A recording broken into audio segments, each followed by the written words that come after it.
இங்கே கல் மது, அவங்க சொல்றபடி கல் மது சரி ஏற்போம். உங்க டாஸ்மார்க்ல விக்கிற பீர், பிராண்டி, விஸ்கி, ரம்மு, ஜின்னு, ஒயின் எல்லாம் அதுக்கு பேர் என்ன? அது புனித நீரா, கோயில்ல கொடுக்கிற தீர்த்தமானா அதுக்கு பதில் இல்ல. எவ்வளவு பெரிய ஒரு விஷயத்தை கேட்டிருக்கேன், இதுக்கு போய் உழைக்கிறாங்களே. அதாவது கழுதை மேய்க்கிற பையனுக்கு இப்படி ஒரு அறிவான்னு உன் மேல எல்லாருக்கும் பொறாமடா.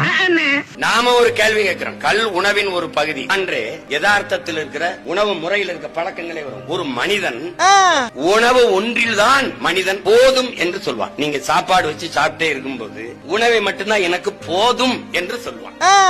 அது மாதிரி நீங்க சாராயம் அல்லது ரம்மு, ஜின்னு இந்த மாதிரி சீம சரக்குகளை நீங்க குடிச்சா அவன் போதும்னே சொல்ல மாட்டான். மயங்கி மட்டையாய் கீழே விழுகிற வர குடிச்சிட்டு தான் இருப்பான். ஆனா கல்லு 2 லிட்டர் கொடு, 2 செம்பு. எங்க ஊர்ல செம்பப்ப அளவு, இப்ப இங்கே லிட்டரு போத்தல், 2 போத்தலை குடி போதும். நீ உலகத்திலேயே கல்ல குடிக்கிற மட்டும்தான் போதும். அந்த ஆள் என்ன சொன்ன?